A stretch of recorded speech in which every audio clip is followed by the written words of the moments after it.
je vous le disais, notre invité surprise, c'est une personne qui peut être de la vie politique, industrielle, économique et sociale, qui s'est distinguée par sa manière de travailler, par son dynamisme. Eh bien, nous allons le recevoir. Maintenant, il s'agit bien du ministre de l'Éducation nationale, le professeur Stanislas Ouareau.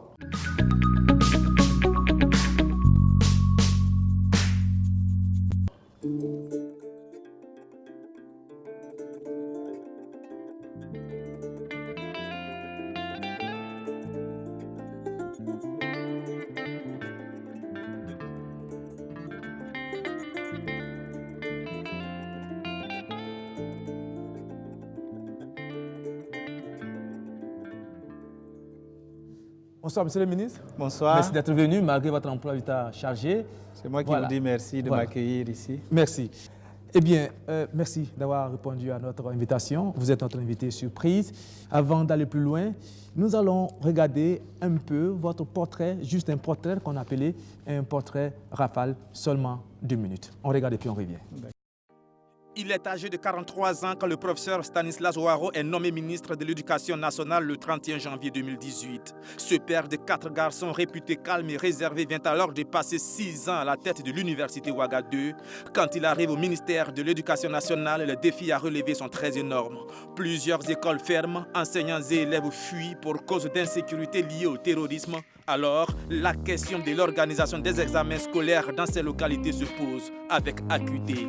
Il y a aussi les organisations syndicales de l'éducation qui sont sur le pied de guerre, attendant l'application diligente du protocole d'accord signé quelques mois plus tôt avec son prédécesseur, sans oublier les difficultés d'ordre infrastructurel comme les écoles sous paillotte ou même les écoles sous arbre. Un véritable champ des mines dans lequel le professeur Ouareau doit marcher avec toute la dextérité possible. Sa survie politico-technocratique en dépend.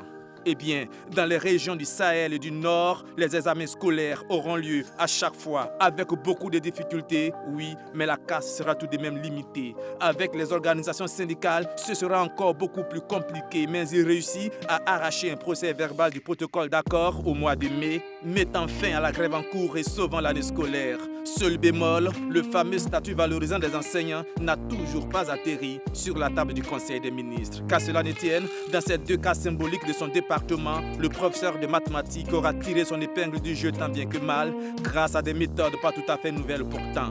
On dit de lui qu'il a une bonne maîtrise de ses dossiers, une grande capacité d'écoute et un sens de la mesure développé. Il se sûre même qu'il aurait été d'un très grand apport dans la levée du mot d'ordre des grèves des syndicats de la santé. Pour de nombreux observateurs, le professeur Ouareau fait partie des tout meilleurs castings de Roch-Marc Christian Kaboré parmi ses ministres. Alors, la question qui se pose, c'est jusqu'où ira le professeur Stanislas Ouareau?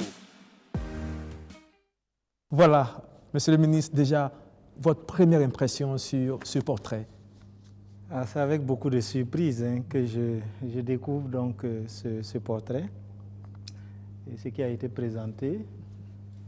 Et c'est avec beaucoup d'humilité que je reçois cela aussi. Et je considère ça aussi comme un défi, parce qu'à la fin, il a été dit jusqu'où ira le professeur Ouareau, c'est de continuer le travail que nous faisons, d'accompagnement de la population dans le développement du système éducatif et de mise en œuvre du programme du président du FASO. Alors, nous allons revenir sur votre caractère pour commencer. On le disait tout à l'heure dans le portrait, on dit que vous avez un tempérament calme, un peu réservé. D'où est-ce que vous tirez cette force de caractère-là? Non, de l'expérience vécue, parce que je n'étais pas comme ça d'habitude. Pour les amis avec lesquels j'ai fait des études, jusqu'à ma licence de mathématiques, j'avais un tempérament de bagarreur. Ah oui? Ah oui, tout à fait. Mais très vite, après donc, ma thèse de doctorat, après avoir été recruté, donc, comme assistant à l'université, très vite, je me suis vu confier donc, la coordination de la section informatique de l'Institut burkinabé des arts et métiers. Et cette charge-là m'a amené progressivement à être en contact permanent avec les étudiants, avec des enseignants, avec l'administration. Et petit à petit, ça m'a amené justement à cultiver l'humilité, l'écoute et tout. Et je pense que c'est cette expérience jusqu'à la gestion de la direction de l'IBAM, jusqu'à la gestion donc, de l'université Ouaga 2, avec toutes les difficultés que vous connaissez, qui m'ont amené à être aussi calme. Allez, ce que vous expliquez, c'est que quand vous avez commencé à vous frotter aux étudiants et puis aux professeurs d'université, quand vous avez eu ce poste de responsabilité, ça vous a permis de prendre conscience tout de suite que la bagarre n'arrange pas toujours les choses. Ah oui, tout à fait. En fait, vous êtes obligé d'avoir le dos large et d'accepter tout ce qu'on dit et après sélectionner et écouter beaucoup, intervenir très peu, prendre du recul, réfléchir et apporter sa contribution. Ça, c'est essentiel. Parce que vous savez que le milieu estudiantin, les jeunes, ils sont très bagarreurs et très vite, ils vous poussent, hein, ils vous poussent dans vos derniers retranchements. Et si vous réagissez du tic au tac, alors les choses se cassent. Et donc, je pense que c'est l'expérience. Et il faut tirer de l'expérience tout ce qui est positif, rejeter tout ce qui est négatif et puis avancer. C'est vraiment cela. Alors, c'est avec cette expérience que vous êtes arrivé au ministère de l'Éducation nationale en janvier 2018. Quand vous arrivez au ministère de l'Éducation nationale, vous trouvez un champ très, très difficile. Je parlais de champ des mines. Il y a les élèves déplacés, les enseignants déplacés, les organisations syndicales. Quand vous arrivez, que vous voyez tout cela, vous prenez connaissance de tous ces dossiers-là. Mais qu'est-ce que vous vous dites? Vous vous dites, mais bon sang, où est-ce que je viens de mettre les pieds? Ou vous vous dites, écoutez, on retousse les manches, ça va marcher. Non, tout à fait. Et pour ceux qui ont suivi un peu mes débuts, ça a été très difficile, même au regard donc, de ma physionomie. Et beaucoup ont compris que ce n'était pas évident parce qu'on a déjà le plus gros ministère de notre pays avec autour de 112 000 agents, la fonction publique sur 190 000, avec un protocole d'accord qui venait d'être signé le 27 janvier 2018, contenant 56 points à mettre en œuvre, avec des difficultés liées justement à la fermeture d'établissements, aux problèmes sécuritaires qui commençaient à perturber le système éducatif, et avec donc un ministère que je ne connaissais pas du tout, parce que j'étais vraiment au niveau de l'enseignement supérieur, et donc il fallait se mettre au travail et tout. Et la première des choses que j'ai décidé de faire, c'est d'arrêter mes cours à l'université. Je ne le dis pas pour critiquer donc, des collègues qui ont maintenu leurs cours, malgré le poste de responsabilité qu'ils occupent, mais au regard de cette charge de travail, je me suis dit que je ne pouvais pas continuer comme je le faisais quand j'étais président, à continuer d'assurer des cours. Mais j'ai gardé l'encadrement doctoral qui est moins contraignant, donc j'ai arrêté tous mes cours et je me suis concentré et pour commencer à comprendre d'abord le ministère, ce qui fait que j'ai mis même du temps à pouvoir choisir donc mes collaborateurs parce qu'il fallait bien connaître l'environnement et tout. Ah, parce que vous voyez, voyez, c'est la première action que vous posez quand vous arrivez. Les premières décisions que vous prenez, c'est de choisir vos collaborateurs. C'est de ne pas choisir d'abord mes collaborateurs. Ce qui fait que ça a pris un peu plus de 3 mois parce que je souhaitais connaître davantage le ministère. Vous savez, dès que je suis arrivé, j'ai reçu beaucoup de gens. Vous avez plein de personnes qui viennent critiquer d'autres personnes. Je peux faire mieux, la personne a fait ceci, a fait cela. J'ai passé le temps à écouter, à suivre. Et puis, à partir d'un certain moment, je me suis dit, bon, là, c'est bon. Je peux maintenant commencer à associer des personnes pour y aller.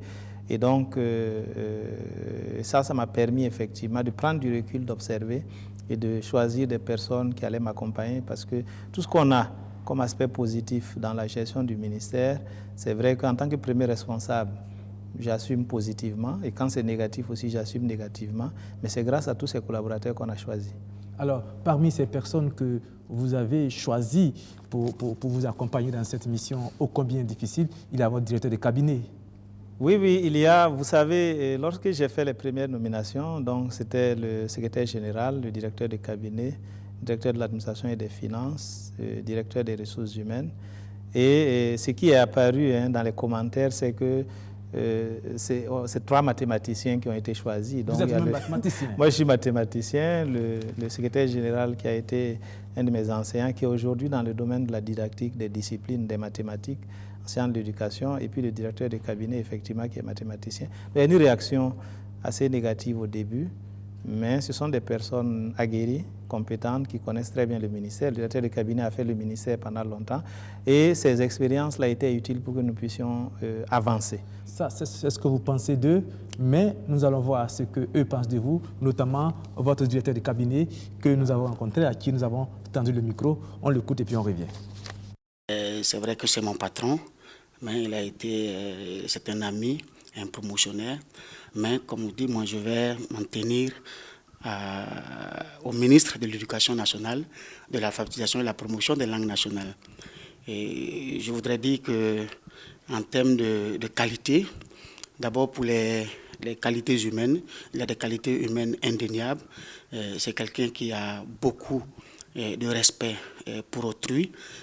C'est quelqu'un qui, en tout cas, se rend accessible quand il le peut, et qui est très disponible aussi quand il le peut, et qui rend difficile le travail du cabinet en termes d'organisation des audiences, et ainsi de suite, parce que quand il croise quelqu'un et que la personne dit « Monsieur le ministre, je veux vous voir », lui, il dit, il n'y a pas de problème, vous pouvez venir, on va se voir. Ceux qui appellent, qui veulent le voir, immédiatement, vous venez, on va se voir. Bon, ce qui fait que ce n'est pas facile toujours d'organiser ces audiences-là. C'est quelqu'un qui a vraiment mis l'accent sur la concertation dans le pilotage du ministère. Ce qui fait que très régulièrement, il rencontre ses collaborateurs pour suivre les dossiers, pour donner les orientations, mais après échange, en impliquant l'ensemble des collaborateurs dans la gestion de ces dossiers-là. Il se fâche rarement, je dirais qu'il ne se fâche même pas. Je dis qu'on peut être tendu, ça arrive à nous tous. Quand vous réveillez le matin et qu'on dit que nos FDS sont tombés par là, que nos enseignants sont assassinés, que nos écoles sont incendiées, en tant que ministre en charge de l'Éducation nationale, il est clair que vous ne pouvez pas être, en tout cas, comme avant, de façon, en tout cas, sans être un peu bouleversé. Vous recevez tout le monde, monsieur le ministre. Oui, mais vous ne m'avez pas encore reçu moi. Hein. Mais si vous demandez à venir, on va vous recevoir. Ouais. C'est vrai que à ce niveau, ce n'est pas toujours évident, mais c'est toujours bon, quand c'est possible, de recevoir. Donc je travaille jusqu'à des heures assez tardives pour rencontrer, écouter, discuter et puis bon, apporter des solutions quand cela est possible. C'est quelque chose de très important. Vous ne pouvez pas gérer ce genre de ministère-là en étant dans un vase clos ou de façon cloisonnée, ce n'est pas possible. Il faut recevoir, écouter, discuter. Donc, j'essaie de faire ce que je peux. Ce n'est pas évident. Je n'arrive pas à recevoir tous ceux qui souhaitent me voir, mais bon, je considère que je fais le maximum. Voilà, recevoir, discuter, écouter sont des qualités managériales qu'il a fallu mettre en place dans un département où les organisations syndicales sont très puissantes, très bouillantes. Voilà, nous allons écouter justement l'un des syndicalistes, voilà, qui se rappelle un peu de comment vous faites les négociations, comment vous travaillez avec eux. Et puis on revient. Il a mis en place un cadre, ça au moins c'est un cadre réglementaire qui nous permet de se rencontrer et de poser les problèmes. Ça, c'est positif. Au cours de ces rencontres, on échange et nous disons en tout cas nos problèmes. Ça, c'est la coordination. Je suis membre de ce comité, on échange et on donne ce qui ne va pas et ils projettent ce qu'ils ont pu mettre en œuvre et nous aussi on fait des propositions et on dit non, ici ça ne va pas. Si vous n'avez pas pu encore atteindre, par exemple, la construction des écoles, on regarde, est-ce qu'ils ont pu réaliser combien d'infrastructures, ainsi de suite. S'il avait pu éponger le passif, c'est-à-dire les avancements, les réclassements, les bonifications d'échelon, et s'il avait pu adopter le statut valorisant en ce jour, nous aurions dit que voilà un homme de parole. Mais malheureusement, il n'a pas tenu parole jusqu'au jour d'aujourd'hui. Pour preuve, le conseil de ministres qui s'est passé hier, 27 décembre, nous on pensait que, en tout cas, le statut serait adopté. À notre grande surprise, rien n'a été adopté. Monsieur le ministre, oui. Le statut valorisant, le fameux statut valorisant, il sera adopté quand? Ça fait quand même quelques mois que vous l'avez promis aux organisations syndicales du secteur de l'éducation. Oui, non, il sera adopté, je pense, d'ici la fin du mois de janvier. Alors, je vais m'expliquer sur cet aspect extrêmement important. Alors, il faut dire que, justement, en fin mai, nous avons signé un PV de discussion qui a permis que nous puissions nous retrouver pour stabiliser le statut valorisant qui, aujourd'hui, est un statut particulier. Pourquoi un statut particulier? Parce que dans le cadre de la loi 081, qui organise donc les emplois de la fonction publique d'État, il est prévu que désormais, les emplois soient régis par un répertoire interministériel des métiers de l'État qui organise les emplois par famille et qu'en fonction de ces familles-là, des statuts particuliers soient pris. Et donc ce statut valorisant que nous avons discuté et stabilisé devait être donc mis en forme dans le sens d'un statut particulier, mais adopté après que le répertoire interministériel des métiers de l'État, que nous appelons le RIM, soit adopté. Il se trouve que le RIM a été adopté le 15, a été signé, adopté quelque temps avant, mais mis à disposition et totalement signé le 15 novembre 2019. Et c'est après cela maintenant que le statut particulier devait être justement introduit en Conseil des ministres par le ministre de la fonction publique. Mais il se trouvait aussi qu'après nos discussions à Koudougou en fin mai, que nous avons achevé à Ouagadougou en juin, donc nous avons soumis donc les différents documents au ministère en charge de la fonction publique et qui avait mis en place donc un groupe de travail qui devait donc stabiliser ces documents avant qu'ils soient introduits en Conseil des ministres. Ce travail a commencé en juillet 2019 et malheureusement il a été interrompu à cause donc du mouvement donc du syndicat national des gestionnaires des ressources humaines. Et il a fallu que ce syndicat lève son mot de suspension, ce qui nous a permis donc justement de pouvoir travailler à la mise en forme. Et donc, après que le RIM ait été adopté, j'ai adressé une correspondance à mon collègue de la fonction publique pour souhaiter effectivement l'introduction donc des documents en Conseil des ministres. Et donc, il a mis en place ce comité qui a achevé le travail. Et aujourd'hui, nous avons donc le projet qui est prêt. Nous avons donc les documents prêts pour l'introduction en Conseil des ministres et aussi l'évaluation financière de la mise en œuvre donc, de ce statut particulier. Et il sera introduit dans les jours à venir et il va être adopté. Et j'ai rassuré les partenaires sur la coordination des syndicats de l'éducation, avec laquelle la CNSE, avec laquelle nous avons une rencontre mensuelle pour faire le point de la mise en œuvre du protocole d'accord et discuter d'autres questions. J'ai rassuré donc cette coordination de ce que, quand vous prenez le RIM qui a été adopté, qui est un décret adopté et signé, les différents emplois qui ont été discutés et arrêtés dans le cadre du statut valorisant, ces emplois-là apparaissent tous, que ce soit des emplois remodelés ou les nouveaux emplois, ils apparaissent tous là-bas. Et donc, il n'y a pas de raison que ce statut soit adopté. Du reste, l'adoption de ce statut n'est pas vraiment la difficulté. La vraie difficulté, c'est la mise en œuvre de ce statut. Vous avez des nouveaux emplois d'administrateurs d'établissements, de techniciens de laboratoire, un changement même dans la formation parce que désormais, les enseignants du primaire seront appelés professeurs d'école et ils seront recrutés à partir du baccalauréat. Ceux du préscolaire aussi seront recrutés à partir du baccalauréat.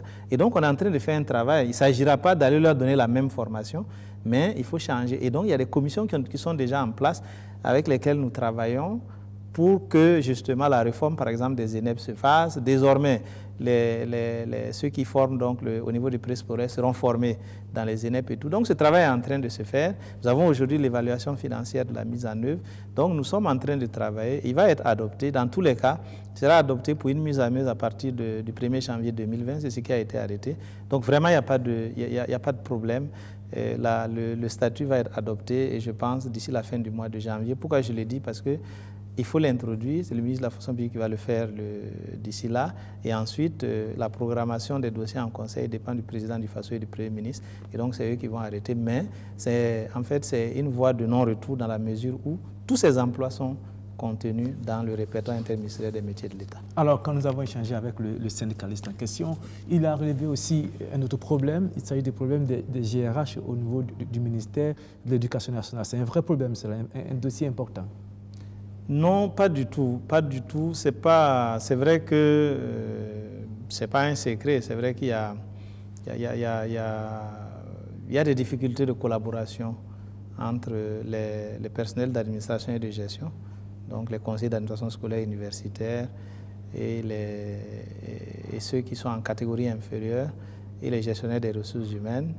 Voilà, mais ce n'est pas de nature à perturber le travail dans la mesure où on essaie d'encourager chacun à faire son travail. On a besoin des uns et des autres et ce travail va se faire. Donc ça, c'est effectivement quelques difficultés de collaboration que nous connaissons, mais que nous travaillons à atténuer pour que les choses avancent. Donc aujourd'hui, vous avez des gestionnaires de ressources humaines qui sont donc au niveau de la direction des ressources humaines du MENA, du ministère de l'Éducation nationale, de l'alphabétisation et de la promotion des langues nationales.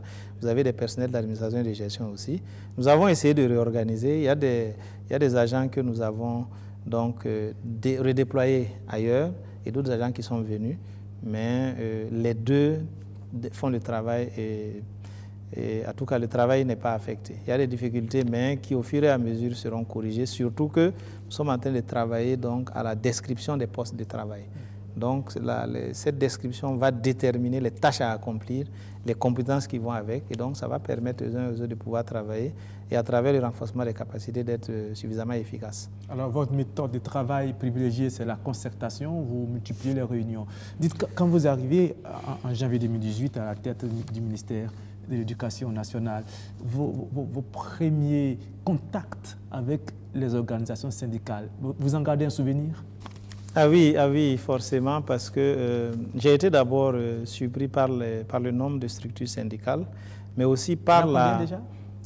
Nous avons officiellement 25 structures syndicales au ministère, ça fait beaucoup, au MENA-PLN, voilà, mais on a 2 en cours de création qui ont été donc créées au regard de ce qui est dit, donc après que les discussions sur les statuts valorisants aient été achevées. Donc nous avons 25 et peut-être 27 bientôt. Et donc, j'ai été d'abord surpris par la taille, parce que vous vous imaginez, si vous devez recevoir régulièrement chacune de ces structures, vous n'allez pas travailler. Et donc, du coup, les regroupements permettaient de faire le travail. Donc, quand on discute sur tout ce qui concerne la coordination des syndicats de l'éducation, c'est avec donc, les 15 structures syndicales qui sont regroupées autour de cette coordination. Et puis, quand c'est d'autres questions qui touchent à la vie de la structure, nous réunissons l'ensemble des structures syndicales. Mais chaque fois que nous avons besoin de représentativité, donc il y a des choix qui sont faits pour tenir compte des spécificités. Et l'autre surprise aussi, quand on vous présente donc la dénomination des structures syndicales, vous vous rendez compte qu'il y a des difficultés, qui sont des difficultés à corriger. C'est qu'à partir d'un certain moment, les structures syndicales se sont créées par corps de métier, de façon à défendre leur corps. Donc vous avez par exemple les syndicats de la vie scolaire, donc ce sont les agents de la vie scolaire, les syndicats des professionnels de l'orientation scolaire, professionnels des bourses. Chacun défend sa chapelle. Chacun a créé sa structure dans le sens de défendre sa chapelle et ça, ce n'est pas bon dans une institution. Mais c'est des choses, les structures sont là, on essaie de travailler ensemble. Maintenant, le fait est que nous avons un protocole d'accord qui est suffisamment chargé et qui concerne toutes les structures que nous travaillons à mettre en œuvre. Alors, quand vous avez vu les relations tendues que les organisations syndicales avaient avec votre prédécesseur, quand vous arrivez, vous avez des appréhensions. Le premier jour que vous vous voyez, c'est-à-dire, je veux dire, la première réunion que vous avez avec les organisations syndicales, comment ça se passe? Est-ce que l'ambiance dans la salle, comment est-ce que vous vous sentez? Vous avez un peu peur? Vous savez comment en parler? Voilà. Comment est-ce que ça se passe? Non, pas du tout, pas peur, parce que comme j'ai dit, comme je revenais de l'université Ouagadougou, où vous avez aussi pas mal de structures syndicales, d'associations d'étudiants à caractère syndical, et vous avez des syndicats d'enseignants. Et donc, non, ça ne faisait pas peur. La seule peur, c'était de ne pas pouvoir mettre en œuvre les engagements contenus dans le protocole d'accord. Et ça, c'était vraiment le défi fondamental. Donc, c'était de les rassurer qu'on allait le faire. Et nous avons commencé par mettre en place donc, un comité de suivi de la mise en œuvre du protocole, dans lequel comité nous réunissons une fois par mois. Nous essayons de présenter de façon honnête et sincère ce qui est mis en œuvre. Et ensuite, chaque fois qu'il y a des difficultés, on essaie de les associer à la mise en œuvre d'un certain nombre d'actions pour qu'ils comprennent les difficultés qui apparaissent, qui ne sont pas des difficultés liées au fait que le gouvernement soit de mauvaise foi. Parce qu'aujourd'hui, en fait, le gros problème, c'est la crise de confiance entre le gouvernement et les structures syndicales. Et donc, on essaie de les associer avec l'espoir qu'ils seraient aussi des relais sur les difficultés. Et donc, on y est allé. Donc, la vraie peur, c'était le défi de mettre en œuvre 56 points contenus dans un protocole d'accord, et 56 points pour lesquels certains points devaient être mis en œuvre au plus tard en fin février. Et j'avais pris service le 5 février. Voilà. Et c'était difficile de tenir cette promesse-là? Mais non, on l'a tenue. Il y avait 2 promesses, il y avait 2 engagements à respecter en fin février. Le premier, c'était de payer, donc, à titre de rappel, donc, 12 mois de salaire aux enseignants des centres d'éducation de base non formelle. Et le deuxième engagement, c'était la tenue donc, de la conférence des enseignants au bureau. Et ça, ça a été fait. Vous avez réussi à rétablir cette confiance-là entre votre département et les organisations syndicales? Ça, j'espère que c'est le cas. Vous y travaillez? J'y travaille régulièrement et avec les structures syndicales, il faut permanemment maintenir ce contact, ce dialogue, leur transmettre les choses et puis leur dire la vérité sur ce qui est possible, au tenter, ce qui n'est pas possible, au tenter. En tout cas, pour le moment, la méthode elle semble marcher parce que dans le secteur de l'éducation, il y a quand même un certain calme. Les examens scolaires ont eu lieu, malgré quelques menaces qui planaient. Voilà, peut-être la méthode de la concertation a marché, mais les examens scolaires aussi ont été aussi menacés par la crise sécuritaire avec les nombreux déplacements des élèves et puis des enseignants. C'était quand même une crise aiguë, difficile. Tout le monde se demandait comment est-ce que cela allait se passer. Comment est-ce que vous avez fait? C'était par anticipation? Comment vous avez réagi? Quelles sont déjà les ficelles que vous avez tirées pour permettre de regrouper et puis de faire des coups de renforcement rapides et puis de faire les examens aussi? Tout à fait. Bon, déjà pour la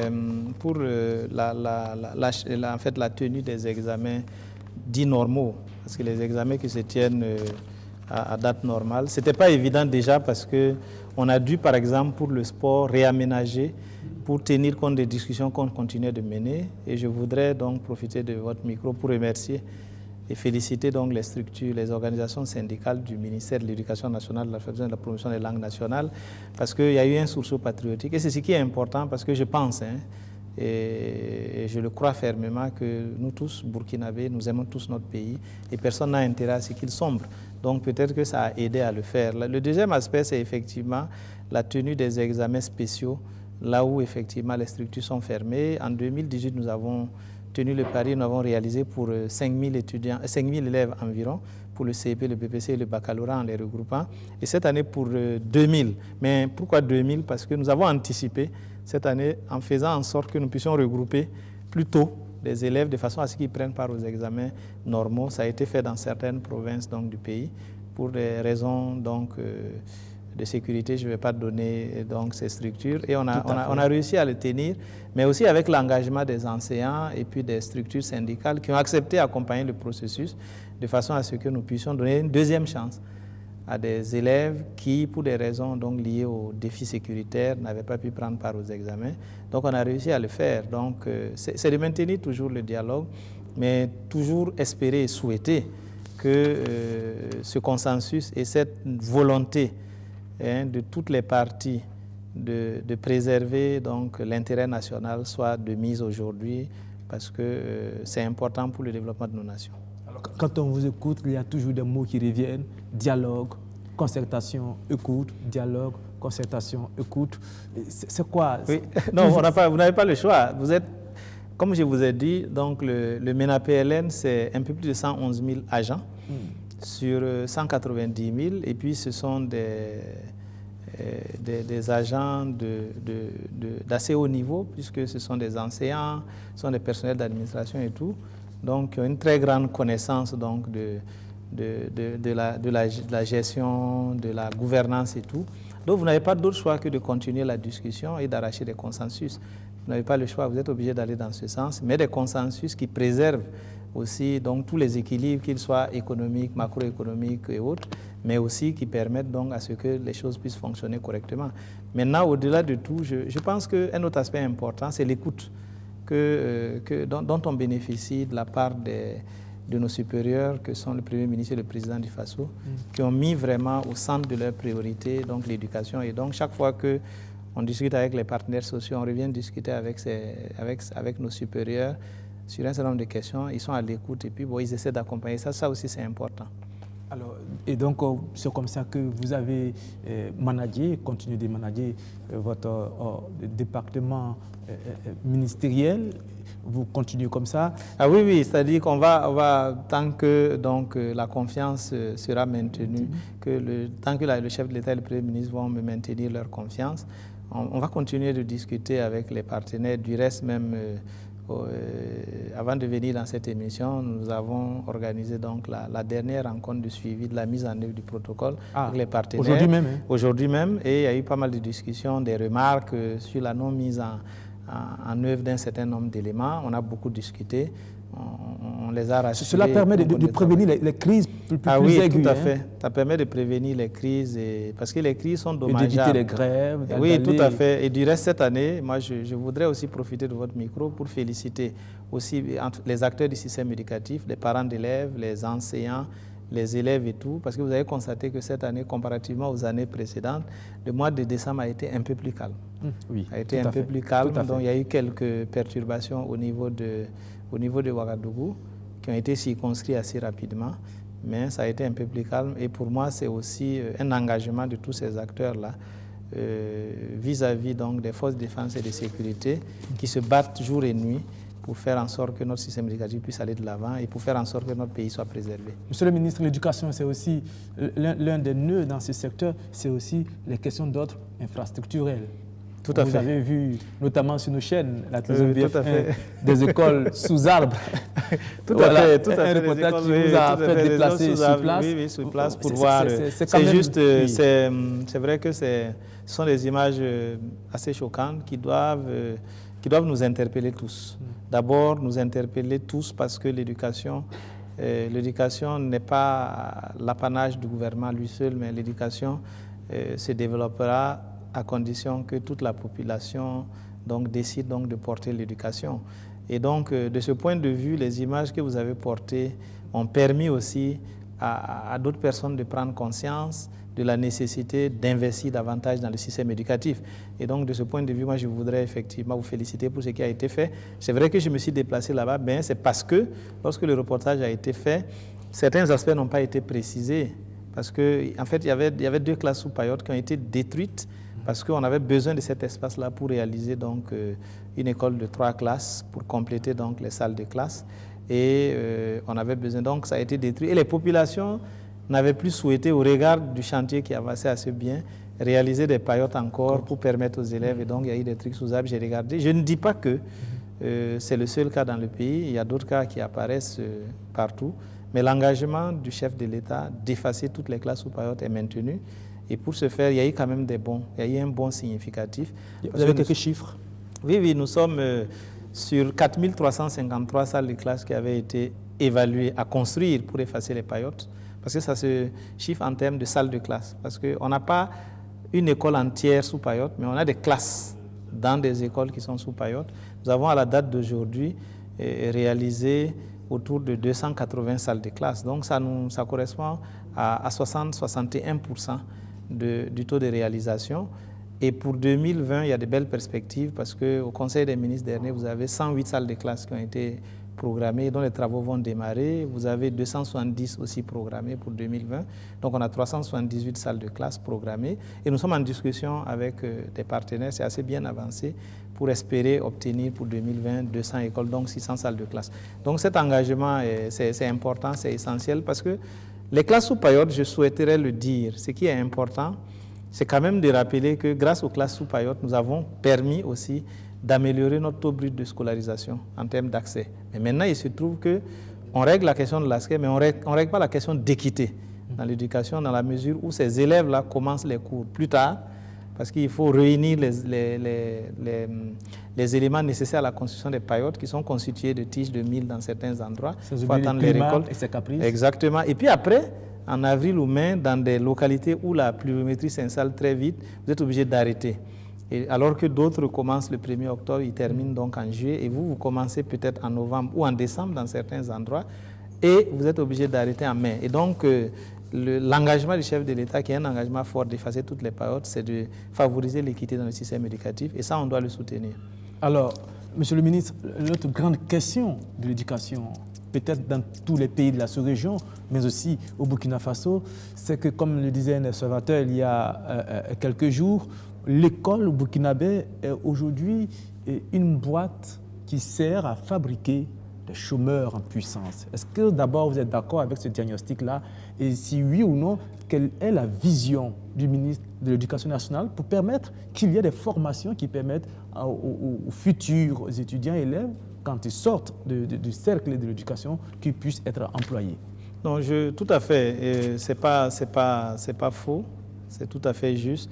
Et c'est d'ailleurs pour cela qu'à travers le diagnostic, l'engagement du chef de l'État a été effectivement, à travers sa vision pour le système éducatif, que nous travaillons à mettre en œuvre, c'est d'orienter plus d'élèves vers l'enseignement technique, vers la formation professionnelle, vers les sciences, la technologie et l'enseignement des mathématiques. Et pour matérialiser donc cet engagement, il s'est engagé à réaliser un lycée scientifique dans chaque chef-lieu de région, donc 13 lycées scientifiques. Et aujourd'hui, nous sommes à 8 lycées scientifiques ouverts, fonctionnels, dont 3 sont totalement achevés, où les élèves prennent des cours. Donc, il y a le lycée scientifique régional de Dar Salami à Bobo Dioulasso, le lycée scientifique régional de Tenkodogo.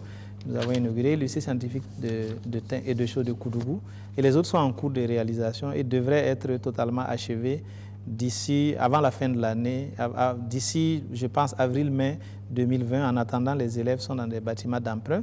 Et l'autre engagement qu'il avait pris, c'est de réaliser un collège d'enseignement technique professionnel dans chaque chef-lieu de province, donc 45, un lycée professionnel, 20 lycées professionnels répartis dans le pays et 13 lycées scientifiques. Et aujourd'hui, c'est vrai qu'il y a des retards à ce niveau, mais il y a une amélioration des chiffres. Et même en termes de bourse scolaire, il y a une faveur qui est faite, donc une discrimination positive qui est faite pour tous ceux qui veulent aller vers les FTP. Et donc, la mise en œuvre de cela va favoriser. Mais tant que ça ne sera pas fait effectivement, notre système d'enseignement restera généraliste et il va provoquer d'énormes difficultés. Il y a aussi le contenu de l'enseignement. Tout à fait. Le contenu des enseignements, bon, vous savez, au niveau du contenu des enseignements, on a travaillé aussi à côté des lycées techniques professionnels, des collèges d'enseignement technique, à développer donc des lycées polyvalents. C'est-à-dire on essaie de mettre dans des lycées d'enseignement général, donc de mettre des classes où on forme donc des élèves qui vont faire le baccalauréat en agriculture, le baccalauréat donc dans tel ou tel domaine, mais tenant compte en fait du vivier et des ressources humaines de la localité ou de la région pour booster. Donc ce travail se fait. Donc on regarde maintenant, la relecture des curricula est en cours, aussi bien pour le préscolaire, le primaire, le post-primaire et le secondaire. Et en principe, à partir de 2020, nous allons commencer à expérimenter les curricula déjà au primaire, pour le CP1 et ainsi de suite. Nous y travaillons. Donc ça va permettre aussi d'améliorer donc la qualité de notre système éducatif. Alors, Monsieur le ministre, nous allons allègrement à la fin de cet entretien. Alors, vous vous souvenez de la question à la fin de votre portrait? On avait posé la question, jusqu'où ira le ministre de l'Éducation nationale?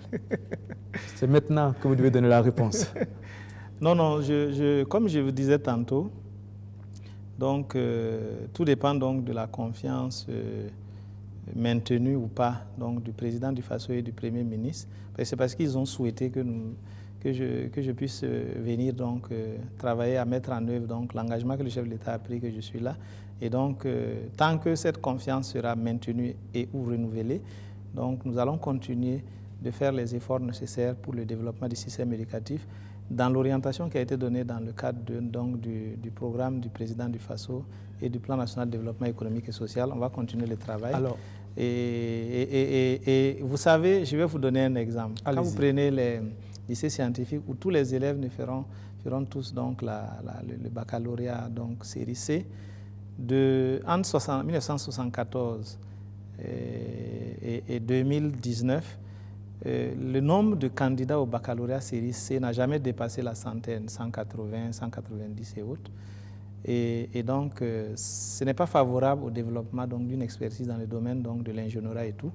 Et aujourd'hui, si nous arrivons effectivement à réaliser les 13 lycées scientifiques, nous sommes déjà à 8, l'année prochaine, on sera à 9 avec Banfora et tout, on pourra se retrouver à terme avec 2000 candidats au baccalauréat série C. Ça a un impact positif. D'autres iront dans les formations d'ingénieurs, d'autres iront enseigner, faire des formations en mathématiques, en physique, chimie et en sciences de la vie et de la terre et contribuer donc au développement de leur nation. Donc, de ce point de vue, c'est des engagements assez lourds et dont les impacts sont un peu lents.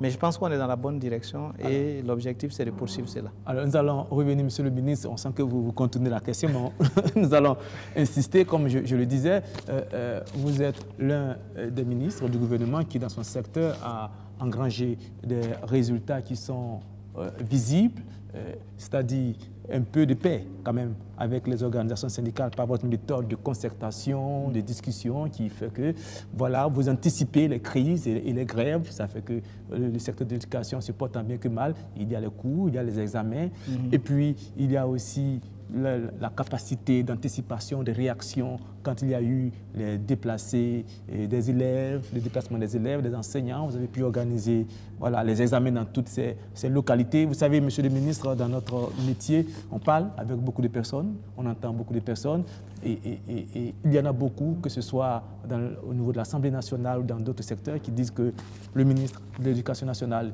fait beaucoup d'efforts.